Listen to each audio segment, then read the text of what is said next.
اللهم محمد في جميع أفعاله ومحمد اللهم صل عليه مع صحبه وآله وبارك وسلم عليه أفضل صلواتك عدد معلوماتك دائمة بدوامك.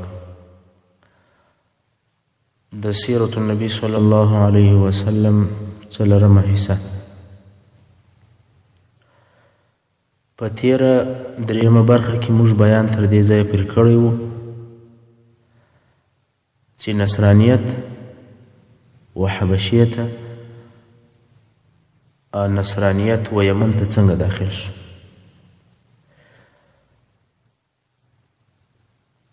نو دا خبره موږ مخکې کړې وه چې د عبدالله ابن سامر او د څو ملګري چې نصارا وو او د نصارا راهبان او علما ول د نجران څخه یمن ته هجرت وکړي او هلته په یمن کې د نصرانیت عبادت په پټه کوي، ځکه د یمن خلک ټول یهود ول. په دا وخت کې د یمن باچا ذونواس نومېدی او دی په خپله یهودي و. ډېر ساحران یې درلودل چې د هغو څخه یې د باچهي په کارو کې کار اخیستی. باچا چې د ذونواس نومېدی د یو مشر ساحر صدا وغوښتل او مشوره یې ورسره وکول چې یو ځوان هلک د سحر د زده کولو لپاره باید چې در پیدا کړم چې یو لوی ساحر ځین جوړ شي او په وروسته کې د هغه څخه د باچهي په کارو کې کار واخلي، ځکه چې په سپین ږیرو مرګ پسې وي. نو دا غټ ساحر سپین ږیری سوی و. اوس باچا غواړي چې یو پوه شاګرد وروزي او تربیه یې کړي، د هغه څخه بیا د سحر کار واخلي. سبحان الله، خلکو د ساحرانو تربیه کوله. دا یې نه غوښتل چې دغه د سحر او د ساحرانو ډله ورکه سي، خو موږ علما ورثة الانبیا وژنو. خیر باچا یو ډېر پوه او هوښیار هلک پیدا کړي او د هغه دپاره یې هغه لوی ساحر د ساحرانو مشر چې و د استاز په صفت اختیار کړي چې دغه هلک به د هغه استاز څخه سحر زده کوي. څرنګه چې دغه ساحر د غره په یو لوړه حصه کې اوسېدی، نو دغه هلک به هره ورځ و هغه لوی ساحر ته چې په غره کې اوسېدی د سحر د زده کولو لپاره ورتلی. خو په دغه غره کې او د هلک په لاره کې د نصاراو د راهبانو څخه یو راهب چې د نجران څخه راغلی اوسېدی. هلک چې به تېرېدی پر دغه راهب باندې به رالی، د راهب عبادت به یې لیدی او د هغه قرائت او تسبیحات او تمتمه به یې اورېدل او خوند به یې ورکوی. نو به ورته کښېنستی او غوږ به یې ورته نیولی و تر څو د دې راهبه څخه د نصرانیت دین زده کړي او تعلیم یې شروع کړي. ساحر ته به هم د سحر د زده کولو دپاره ورکلی، خو د سحر او الهي دین ډېر فرق و. د سحر څه یې بد راکلی او هیڅ یې نه غوښتل چې سحر زده کړي. نو سحر او ساحر یې دواړه پرېښول و ساحر ته نه ورکلی، یوازې راهب ته ورکلی او د مسیحیت او د نصرانیت دین یې زده کړی. ساحر و باچا ذونواس ته خبر ورکړ چې هلک اوس نه راځي. باچا د هلک څخه پوښتنه وکړه چې ولې ساحر ته نه ورځي؟ هلک حال ځین پټ کړي. باچا نور معلومات پسې وکړئ، معلومه سوه چې هلک راهب ته ورځي. نو باچا اوله پله د راهبه څخه را شروع کړي. هغه راهب یې مجبوره کړي چې خپل دین نصرانیت پرېږدي، یهودیت ته واوړي. مګر راهب انکار وکړي چې زه هېڅکله خپل دین نه پرېږدم. باچا دا راهب مړ کړي، ویې وژني. بیا د هلک په موضوع باندې شروع وکوله، غوښتل یې چې دغه هلک ساحر سي، مګر هلک هېڅ سحر نه غواړي. باچا هر څه کوښښ وکړي چې دغه هلک د سحر د زده کولو ته تشویق کړي، خو هلک نه منله. ډېر وهل یې ورکول، تکلیفونه او عذابونه یې پر تېر کړل. بیا هم هلک د سحر د زده کولو څخه انکار کړ. باچا امر وکړي چې دغه هلک ووژني. د باچا عمله او پوجان غواړي چې د باچا په امر هلک په دریاب کې غرق کړي. هلک چې د عسکرو سره په یو کښتۍ کې کښېنستی، نو باچا ورته البویه ځای د دریاب په مابینځ کې غرق کړي. نو کښتۍ چې ښه د دریاب مابینځ ته ورتېره سوه، یو توفاني باد رالی او کښتۍ یې واړول. عسکر ټول پکې غرق سول او هلک دغه ژوندی پاته سو، پر یو تخته باندې ځان تر وچې مځکې پرې راورسو. باچا امر وکړي چې هلک بوځئ، د غره څخه یې راواچوئ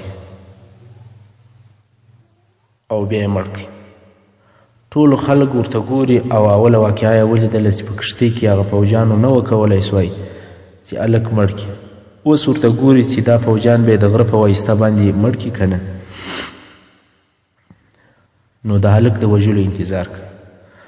هلک چې غره ته وخېژوي او عسکر غواړي چې هلک لاندې راوغورځوي، په دغه وخت کې یو ډېره شدیده زلزله وسوه. ټول عسکر او پولیس لاندې راولوېدل او مړه سول، مګر هلک د غره پر سر پاتې سو.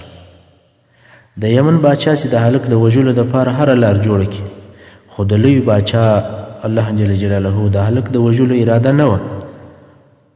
نو زونواس په هیڅ طریقه سره هلک نه سوی وژلی. په آخر کې هلک ورته وویل چې ته ما بې له یوې طریقې په بله طریقه سره نسې وژلی. باچا ورته وویل هغه طریقه چې شته. هلک وویل د یمن ټول خلک راټول کړه او ما په یو ونه پرې وتړه او بیا مې زما په غشي او لیندي باندې مړ کړه. خو غشي او لیندي چې در واخې دا به پر ووایه و بسم الله د هلک د رب په اراده، او بیا به مې په غشي باندې وولي، نو زه به مړ سم. باچا ډېر خوشحاله سو، اوس غواړي چې هلک په دې طریقه مړ کړي. باچا د یمن خلک ټول سره راټول کړل. هلک یې په یو ونه پرې وتړی او د ده غشي او لیندي یې راواخیسته. پر هغه باندې وویل بسم الله د هلک د رب په اراده. غشی پر هلک باندې وموښتی او هلک شهید سو. دلته په خلکو کې غوغا او نارې شروع سوې. ټولو عسکرو په ټول قوت او جبروت باندې د هلک د رب بې ارادې هلک نه سوی وژلی، خو چې د هلک د رب نوم او د هغه اراده یې واخیستله پر دې غشي باندې، هلک مړ سو. نو بېشکه چې هلک پر حق لار او پر صحیح دین دی. په دغه ورځ او د دې واقعې په لیدلو سره د یمن د خلکو څخه 100,000 نفر نصرانیت ته واوښتل. پخوا یهود ول، اوس دا د نصرانیت ته واوښتل. تاسې ته دغه صالح هلک قصه در معلومه سوه چې د دین د دعوت دپاره یې خپل ځان قرباني کړ.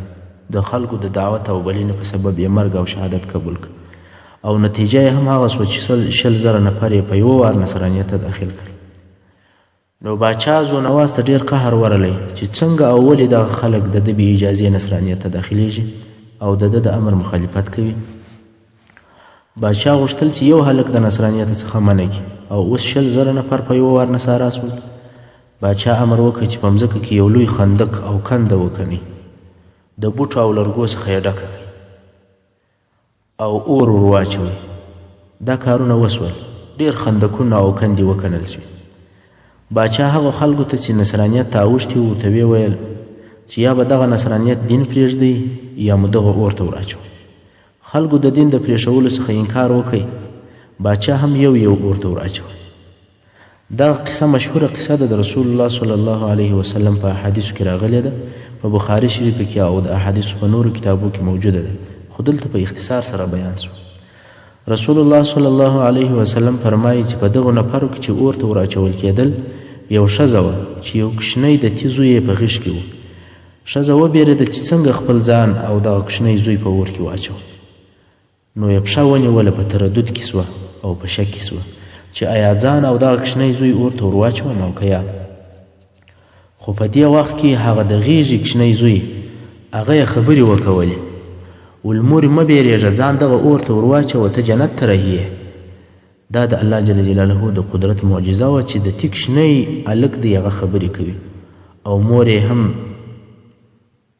چې ماشوم یې په غېږ کې دی، ځان او کوچنی دواړه یې اور ته ور وغورځول. سبحان الله، خلکو د حق دین د اختیارولو دپاره او په آخرت کې د دوزخ د اوره د نجات او خلاصون دپاره په دنیا کې ځانونه او اولادونه اور ته ور غورځول.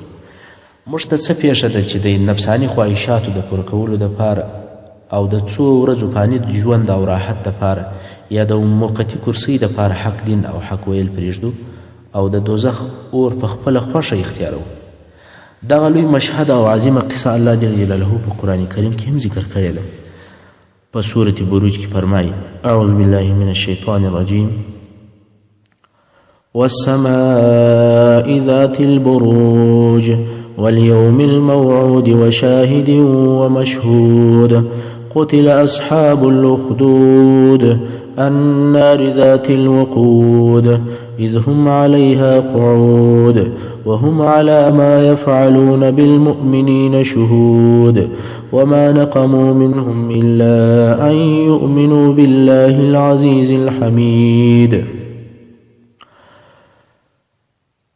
دغه 100,000 نفر چې نصرانیت ته داخل سوي وو ټول دغه اور ته ور واچول سول. فقط یو نفر چې نوم یې دوس ذو ثعلبه و په تیښته او په ځغاسته ځان خلاص کړ. بیا هم د ذونواس لښکر په پسې و چې وینیسي، خو ذو ثعلبه یو ریګنې مځکې ته ورننوتی او لښکر نه سوی کولی چې پسې ورسي. نو ذو ثعلبه د دوی څخه خلاص شو. اوس ذو ثعلبه ناست دی او د ځانه سره فکر وایي چې څه وکړي او څنګه د خپل وژل سوي او سوځل سوي قوم د وژلو بدله واخلي. فکر وایي چې څوک کولی شي چې په دغه موضوع کې زما سره مرسته او کومک وکړي. په دې وخت کې د روم باچا قیصر ور په یاد شو چې هغه د روم باچا هم نصراني دی او تر کسرا وروسته لوی باچا او د قدرت خاوند دی. نو د روم پر طرف قیصر ته ور رهي شو. څو ځان یې قیصر باچا ته ور ورسوی او د هغه دربار ته ورغلی. قیصر ته یې وویل چې زموږ مرسته او کومک وکړه. د یمن باچا ذونواس دغسې ظلم را سره وکړ. 100,000 نصارا یې په یوه ورځ په اور وسوځل او ویې وژل. قیصر چې ډیر متعصب نصراني و په دې کار باندې ډیر خواشینی او په غضب باندې سو او ډیر قهر ورلی. مګر یمن ډیر لیرې دی. نو یې ذو ثعلبه ته وویل څنګه چې یمن زموږ څخه ډیر لیرې دی نو زه به یو بل حل در پیدا کړم. هغه دا چې زه به د حبشې پر باچا نجاشي باندې یو لیک درکم، یو خط به درکم او نفر به هم در سره ولېږم چې هغه د حبشې باچا نجاشي دې مرسته وکړي، ځکه چې یو خو حبشه و یمن ته نږدې ده او بل نجاشي هم نصراني دی. نو ذو ثعلبه هم ورسره خوښه شو. نو قیصر ذو ثعلبه په ملګرتیا د خط او د نفر و نجاشي سره ور ولېږئ چې د ذو ثعلبه مرسته او کومک وکړي. خط و نجاشي ته ور ورسېد. نجاشي هم ډیر په قهر سو چې ذونواس د ده د دین خلک وژلي. نجاشي ډیر لوی لښکر چې شمېر یې 80,000 نفره و دا لښکر یې تیار کړ چې په دې وخت کې په جزیرة العرب کې په دغه رقم په 80,000 عدد انداز لښکر هیچا لیدلی لا نه و، چا خو درلودی بیخي نه. د دې لښکر عمومي مشر او امیر اریات نومېدی. خو په لښکر کې یو بل نفر هم شته چې د یو فرقې مشر دی، د یو ټولۍ مشر دی چې د هغه نوم ابرهه دی. زموږ په قصه کې دغه ابرهه مهم سړی دی، په یاد یې لرئ. لښکر تیار سو او د کښتیو په واسطه پر بحر احمر راتیر سو څو یمن ته ورسېدی. هلته د اهل یمن او د حبشې د لښکر په مابین کې ډیر لوی جنگ شروع سو. د یمن د لښکر مشر ذونواس دی او د حبشې د لښکر مشر اریات دی. د دغه جنگ په آخر کې د یمن باچا ماته وخوړل مګر تسلیم نسو او وتښتېدی.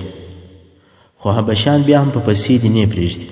ذونواس د یو کښتۍ په واسطه دریاب ته داخل سو، خو حبشیان یې هلته هم نه پرېږدي څو ذونواس په خپل ځان په خپله ووژي او ویې ویل نه غواړم چې دښمنان مې مړ کړي، د دښمنانو په لاس ووژل سم. نو اوس حبشیان پر یمن باندې مسلط سول او د یمن حاکمیت او مشري د اریات سوه چې نجاشي ته تابع دی او د هغه نجاشي نائب هم دی د اریات. خو اریات ډیر ظالم سړی و. یوازې دا نه چې پر اهل یمن یې ظلم کوي بلکې پر هغه حبشیانو یې هم ظلم کوي چې د ده په لښکر کې ول، تر څو خلک د ده د ظلم څخه ډیر تنګ او ناراضه سو. ابرهه چې د اریات په لښکر کې د یو فرقې مشر و په دې ظلم او ستم باندې نه و راضي. نو یې دننه په لښکر کې د اریات مخالف نفر پیدا کړ او په اتفاق سره یې د اریات پر ضد باندې د جنگ اعلان وکړ. اوس د حبشې لښکر پر 2 حصو تقسیم سو. د اریات او د ابرهه لښکر د جنگ دپاره یې ځانونه تیار کړ او 2 لښکره مخ په مخه د جنگ دپاره تیار ودرېدل. په دغه وخت کې ابرهه و اریات ته نفر ور ولېږئ او ورته ویې ویل چې راسه اول زه او ته به خبرې سره وکړو، یو وارې به دواړه بېله اسلحې سره کښېنو او بحث به سره وکړو شاید بې له جنګه یو بله د حل لار پیدا کړو. اریات هم دا خبره او دا بلنه ورسره قبوله کړه، نو دوی دواړه د خبرو دپاره بې له اسلحې سره کښېنستل. ابرهه ورته وویل چې زموږ لښکر ټول حبشیان دي، که دغه خپل لښکر سره وجنګوو حبش به مړه سي او د یمن حکم بیرته یمن خلکو ته پاتې شي او دا جنګ د حبشې په ضرر تمامیږي. اریات ورته وویل مقصد دې څه دی؟ ابرهه ورته وویل فقط زه او ته به جنګ سره وکړو چې ما او ته دواړه مشران یو. هر یو چې غالبه سو حکم او باچهي به د هغه وي او هغه به د یمن حاکم او باچه وي. اریات ورته وویل خوښه ده. نو د لښکرو پر ځای دوی دوه یو په یوه جنګ سره شروع کړي. اوله حمله او یا د تورې وار اریات پر وکړي، خو هغه خطا سو، فقط د ابرهه پزه یې ورپرې کړه. په دې خاطر چې د ابرهه پزه دلته اریات ورپرې کړه، د ابرهه ته ابرهه اشرم ویل کیږي، ځکه په عربي کې اشرم هغه چاته وایي چې پزه یې پرې سوي.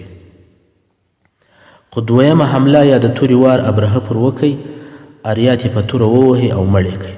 نو د یمن حاکمیت ابرهه ته ورپاته سو او ابرهه د یمن باچا سو. دا خبر د حبشې باچا نجاشي ته ورورسېد. نجاشي ډیر په قهر او په غضب سو او الحبشان څنګه په خپل مابین کې جنګ سره کوي او ابرهه څنګه د جرأت وکړي چې اریات یې مړ کړي، دا خو زما نائب و.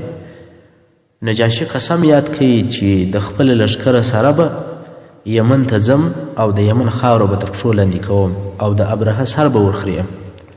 په هغه وخت کې د سر خریل د ذلت علامه و، نو ځکه یې د مریانو سرونه به همیشه ورخریل. دا خبر ابرهه ته ورورسېدی چې نجاشي په قهر سوی دی او زما د ذلت دپاره یې قسم هم یاد کړی. څرنګه چې د ابرهه د نجاشي سره هیڅ په وسه نه وه پوره، نو یې خپل سر په خپله وخري او د یمنه څخه څه خاوره یې په یو کڅوړه کې راواخیستل. دغه خاوره او یو د سر بیاشتان یې و یو نفر ته د یو خط سره په لاس ورکړل. ول دا خط او دا بریشتان او دغه خاوره به نجاشي ته ورسوي. په لیکو په دې خط کې لیکلي وو نجاشي ته چې زه ستا تابع او ستا خادم یم.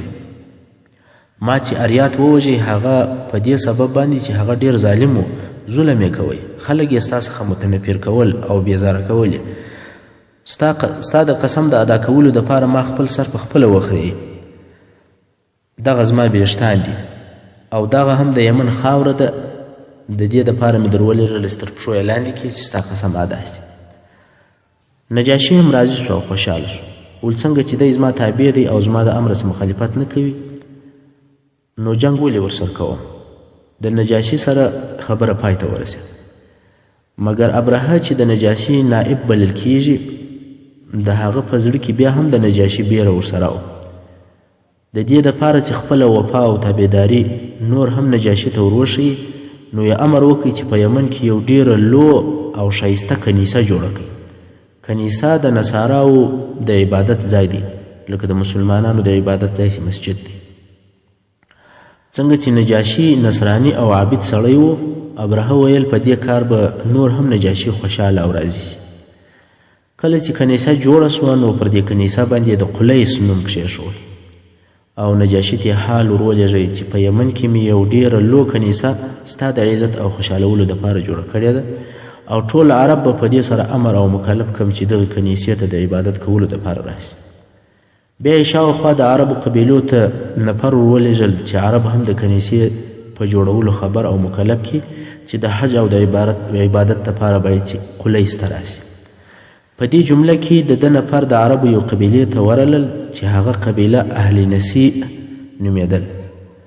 اهل نسیء څوک دي او د دې نامه څه مقصد دی؟ د نسیء د لفظ ترجمه تاخیر او ځنډول دي، لکه عربو به ویل نسأ الشیء، یو شی یې وځنډوئ. په سورة توبه 30 نمبر آیات شریف کې الله جل جلاله فرمایي: اعوذ بالله من الشیطان الرجیم انما النسیء زیادة فی الکفر، یعنی بېشکه دغه ځنډول نور هم په کفر کې زیاتوالی دی. نو دغه اهل نسیء څوک او څه وظیفه یې درلوده؟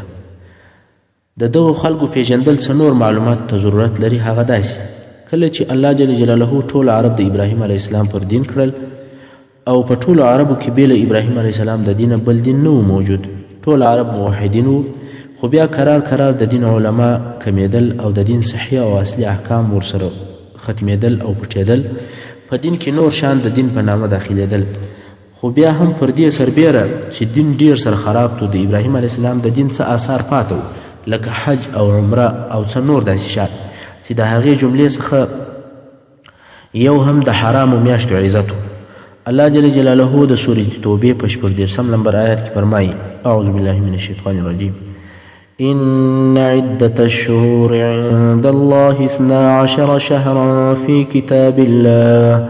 كتاب الله يوم خلق السماوات والأرض منها 4 حرم یعنی بېشکه چې د الله جل جلاله په نیز په هغه ورځ چې مځکه او اسمانونه یې پیدا کړي دي د میاشتو شمیر د الله په کتاب کې 12 میاشتې دي چې د هغو 12 میاشتو څخه 4 میاشتې حرامې دي الله جل جلاله د خلکو د حساب د پاره 12 میاشتې پیدا کړي دي چې د هغو میاشتو څخه الله جل جلاله د ابراهیم علیه السلام په دین کې په 4 میاشتو کې جنگ او تجاوز منع کړی دی دغه 4 میاشتو ته اشهر حرم ویل کیږي یعنی حرامې میاشتې او هغه 4 حرامې میاشتې دا دي اول رجب دویم ذوالقعده دریم ذوالحجه او څلورم محرم اوس نو په دغه 4 میاشتو کې جنگ او تجاوز حرام او ناروا دي مګر د خپل ځان څخه دفاع جایز او روا او په عربو کې په دغه حرامو میاشتو کې هر جنگ چې پیښ شوی وي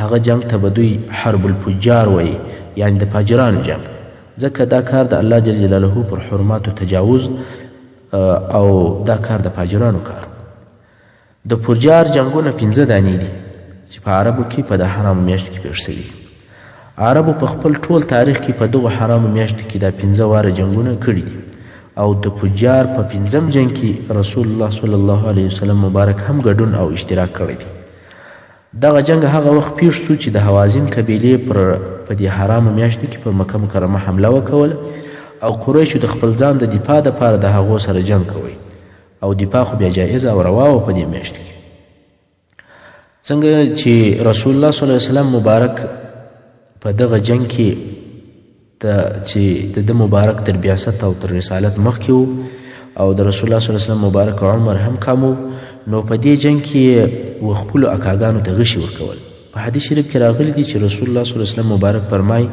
ما د فجار په ورځ د حوازن په حمله کې خپلو اکاګانو ته غشي ورکول نو عربو ابراهیم علیه السلام د دین سره موافق په دغه 4 میاشتو کې جنگ او تجاوز نه کول خو له بله طرفه د عربو ژوند او کاروبار پر جنګو ولاړو که جنگ نه وای خواړه دوی نسوای پیدا کولی یوې قبیلې به پر بلې قبیلې حمله کوله د هغو خوراکي مواد سامانونه او حیوانات به یې په غنیمت اخیستل او بندیان به یې ځینې نیول چې هغه بندیان به یې د مریانو پر قسم خرڅول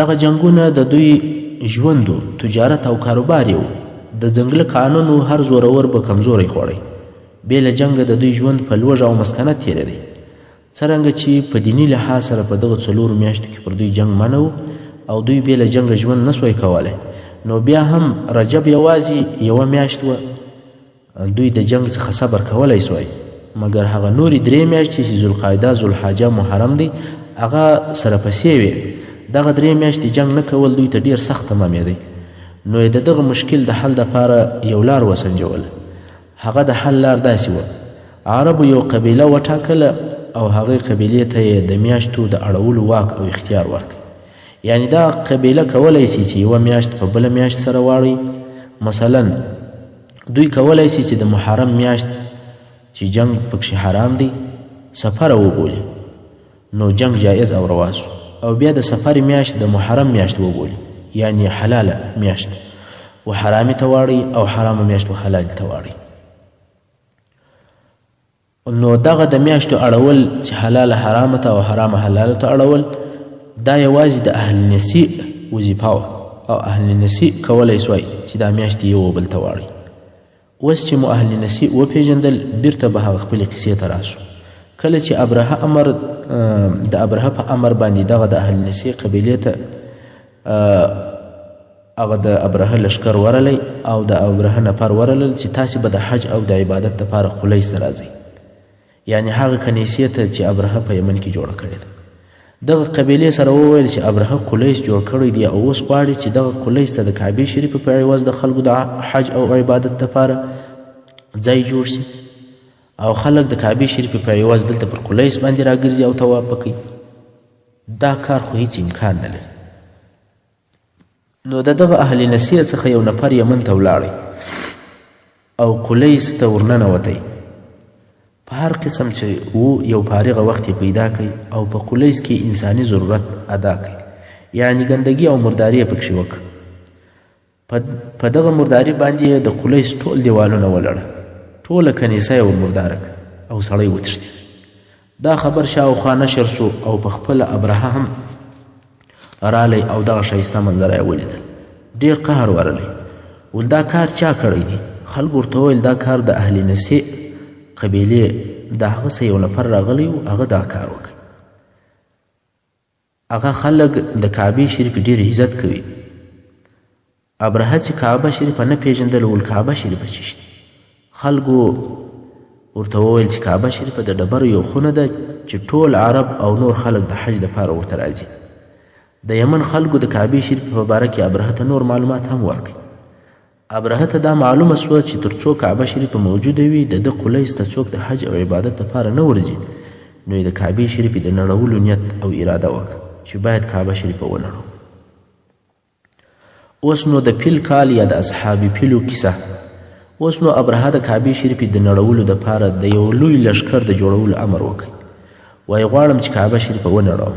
لښکر تیار او آماده سو. ابرهه د لښکره سره د یمن څخه مکې مکرمې پر طرف رهي سو او خپل زوی د ځان دپاره نائب او د یمن حاکم پرېښود. ابرهه په خپل لښکر کې پر نورو پیلانو سربیره یو ډېر لوی پیل هم رارهي کړی و چې پر دغه پیل یې د محمود نوم ایښی و. دا یې اراده وه چې په دغه غټ پیل باندې به کعبه شریفه نړوي. په لار کې د عربو قبیلې د ابرهه مخ ته راووتلې، غواړي چې دی د دې کار څخه منع کړي، ځکه عرب خو د ده تر حکم نه ولاندې. د عربو د مشرانو څخه یو مشر چې نوم یې ذونفر و لښکر یې جوړ کړي او د جنګ دپاره د ابرهه مخ ته راووتی. خو د ذونفر لښکر دومره نه و چې د ابرهه سره وجنګېږي. نو خود ذونفر قبیلې ماته وخوړله او په خپله ذونفر بندي ونیول شو. نو ابرهه دی هم د خپله لښکره سره رارهي کوي. دا د عربو د قبیلې مشر ذونفر یې د لښکره سره رارهي کوي. بیا په لار کې د خثعم قبیله هغې ته دا خبر ورسېدی چې ابرهه غواړي چې کعبه شریفه ونړوي. دوی هم لښکر جوړ کړي چې مشر یې نوفیل ابن حبیب و. خو تر لږ جنګ وروسته دې قبیلې هم ماته وخوړل او نوفیل هم بندي ونیول شو. خیر ابرهه طائف ته ورورسېد. اهل طائف چې د ثقیف قبیله وه د ابرهه څخه وبېرېدل چې خلک به مو ووژل سي او طائف به په خرابه باندې بدل سي. نو یې ابرهه ته نفر وولېږئ چې موږ په دې موضوع کې هیڅ دخل نه لرو.